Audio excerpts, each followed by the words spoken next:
Good afternoon, everybody. Today we are going to learn the remaining part of our story, Connecting the Dots. In the last two lectures, we learned the two stories from the Steve Jobs' life.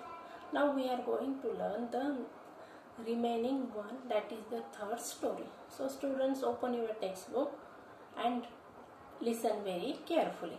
बघा विद्यार्थ्यांनो, मागच्या दोन लेक्चरमध्ये आपण Steve jobs यांनी आपल्याला ज्या दोन स्टोरीज सांगितल्या होत्या त्यांच्या आयुष्यातील ग्रॅज्युएट स्टुडंटच्या पदवीदान समारंभामध्ये या ठिकाणी स्टीव्ह जॉब यांनी जे स्पीच दिलेलं होतं ते स्पीच म्हणजे हा फॉलोइंग लेसन आहे.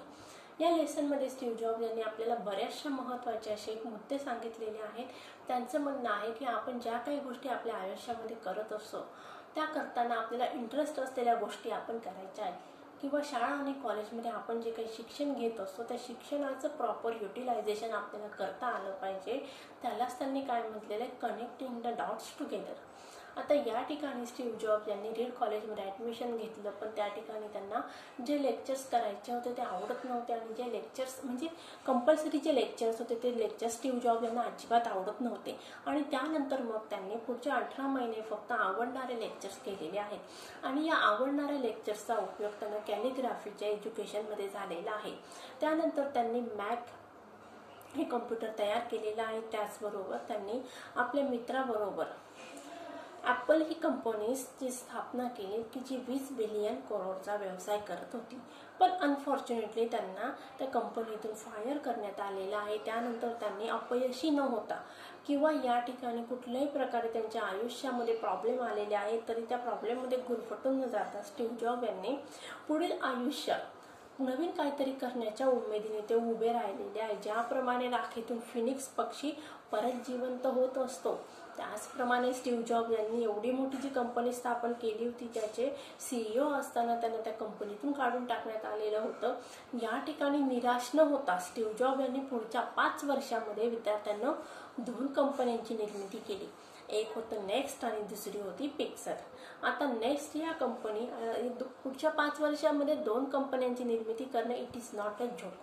आणि त्यानंतर बघा त्यांनी त्यांच्या आयुष्यामध्ये लग्न पण केलेलं आहे, त्या आयुष्यामध्ये सेट झाले आणि नंतर त्यांच्या आयुष्यामध्ये आनंदाच्या गोष्टी एकामागून एक घडू लागलेल्या आहेत.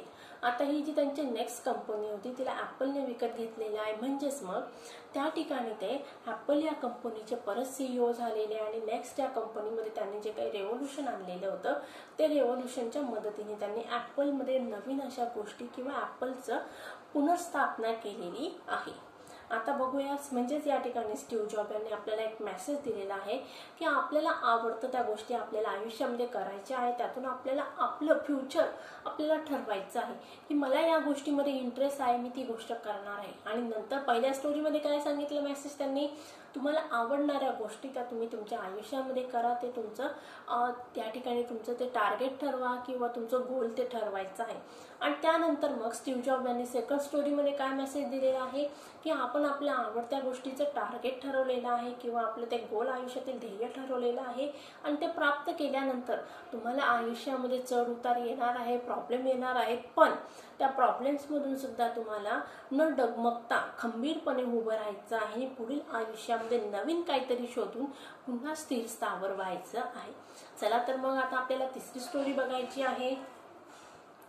माय third story is about death.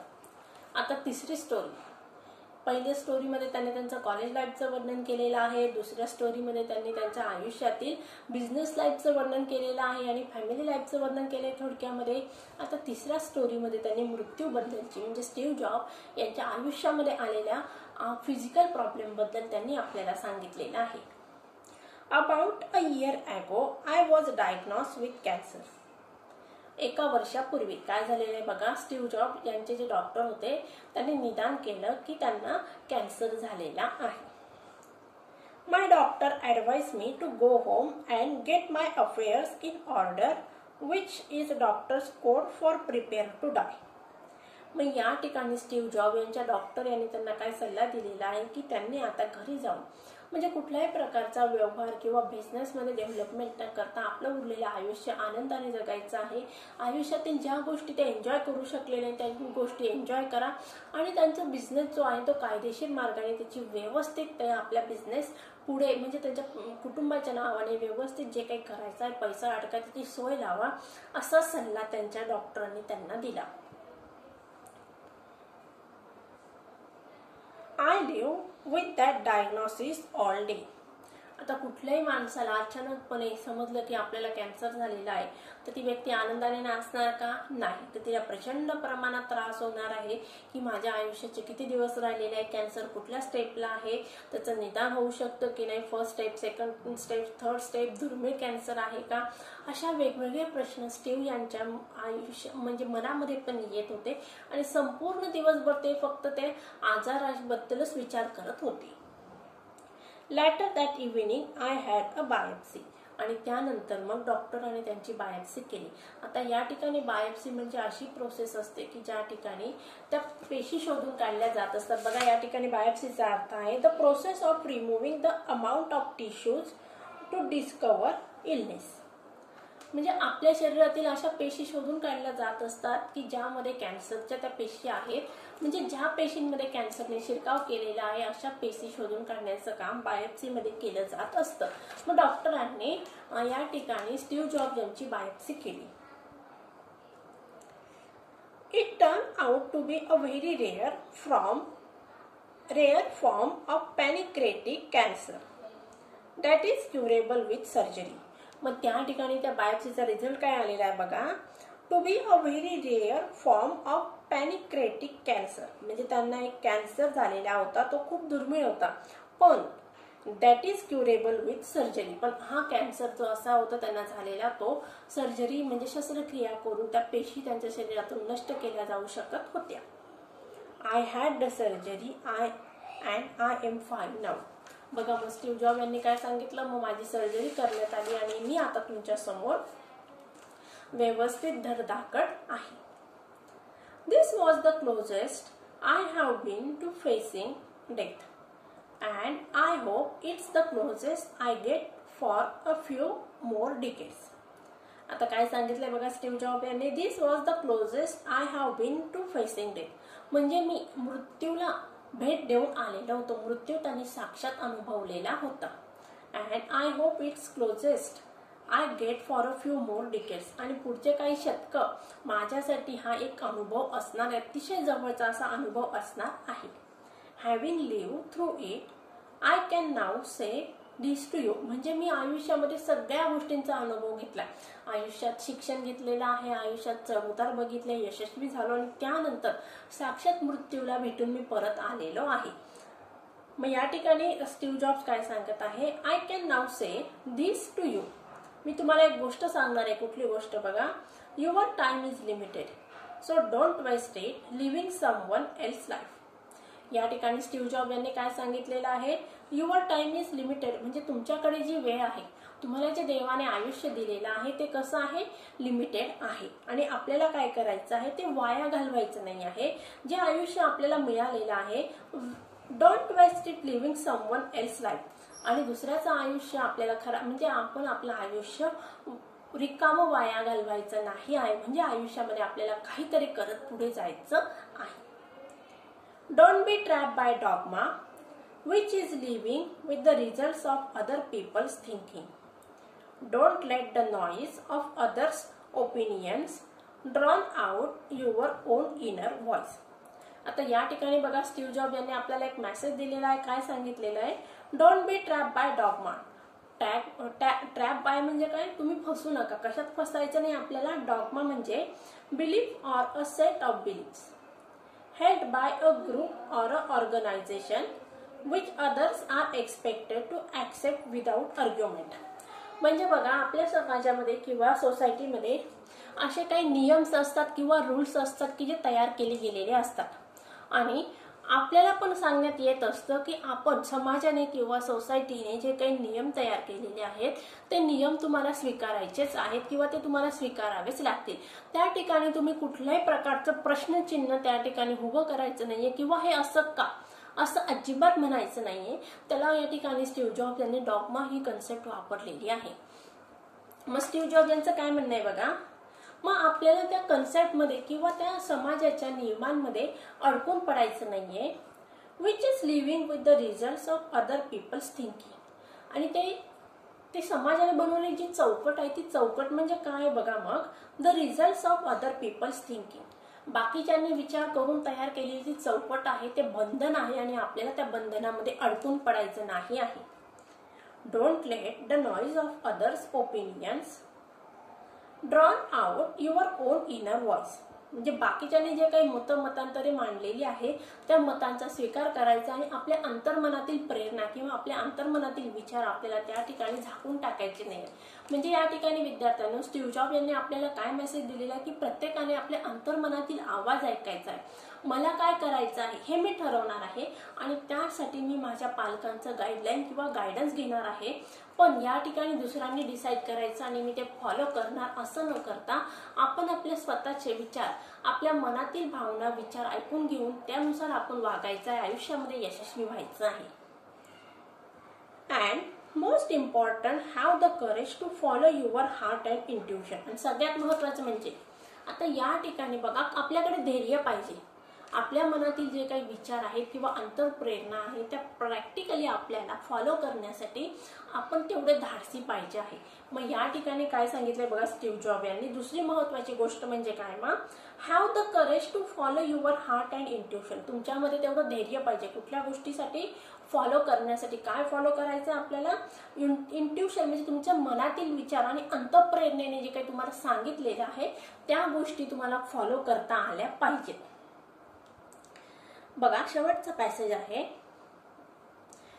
They somehow already know what you truly want to become. आणि आपल्या मनातील ज्या काही भावना असतात त्या भावना आपलं प्रतिनिधित्व करतात की आपल्याला काय बनायचं आहे, त्या भावना सांगत असतात किंवा आपल्या मनातील अंतर्प्रेरणा आपल्याला दाखवत असतात की बाबा रे तुला भविष्यामध्ये हे बनायचं आहे. लास्ट पॅसेज बघूया.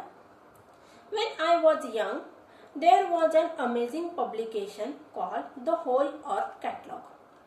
आता शेवटच्या पॅसेजमध्ये काय सांगितलंय बघा स्टीव्ह जॉब्स यांनी, मी जेव्हा यंग होतो त्यावेळेस काय झालंय बघा, there was an amazing publication called the Whole Earth Catalog. Whole Earth Catalog नावाची एक पब्लिकेशन संस्था होती. त्यांनी काय लिहिलंय बघा, in the final issue on the back cover they put a photograph. आणि त्यांचे जे पुस्तकं होते म्हणजे त्या संस्थेने जे काही पुस्तकं पब्लिश केलेले होते त्या पुस्तकाच्या शेवटी त्यांचं टॅग काय होतं बघा, back cover they put a photograph of an early morning country road. आणि पुस्तकाच्या बॅक साईडला त्यांनी एक चित्र किंवा फोटोग्राफ टाकलेलं होतं. त्यामध्ये काय होतं बघा, सकाळी होणारी प्रभात आणि ग्रामीण भागामध्ये होणारी प्रभात त्याचं चित्र दिलेलं होतं. Beneath it were the words. आणि त्याच्या खाली लिहिले तर चित्राच्या खाली काय लिहिलं होतं बघा, स्टे हंग्री स्टे फुलिश. त्यांनी एक स्लोगन दिलेली, त्या स्लोगन मध्ये काय लिहिलेलं होतं, stay hungry and stay foolish.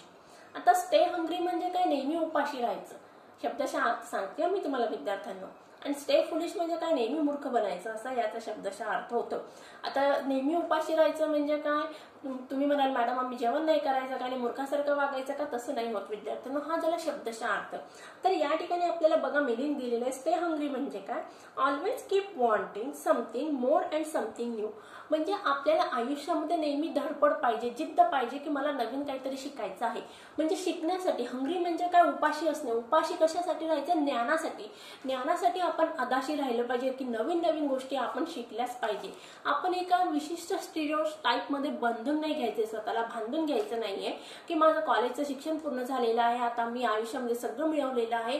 असं न करता मरीपर्यंत मी नवीन काहीतरी शिकणार आहे अशी जिज्ञासा माणसामध्ये पाहिजे.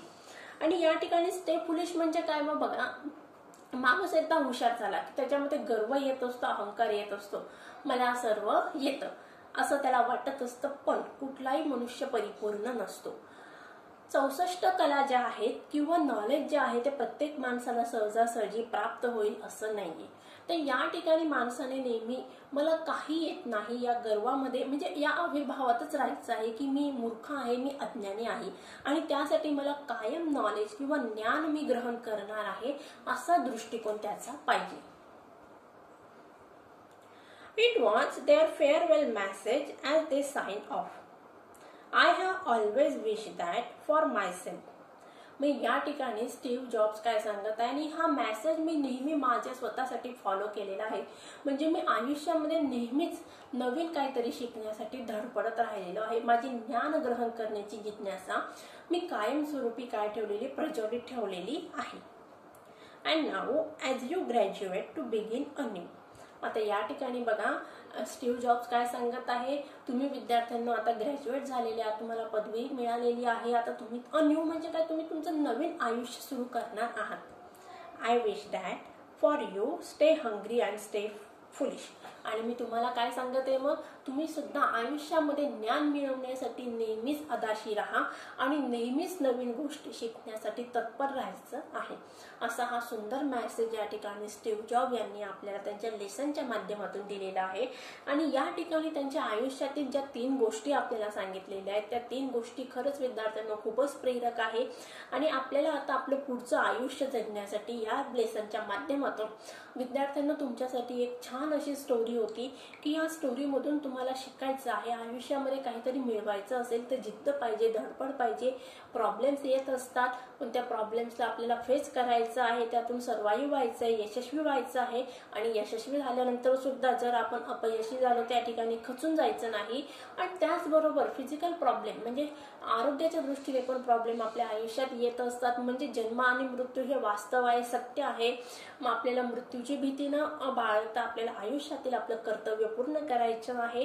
आणि त्यासाठी आपल्याला नेहमी स्टे हंग्री आणि स्टे फुलिश राहायचं आहे.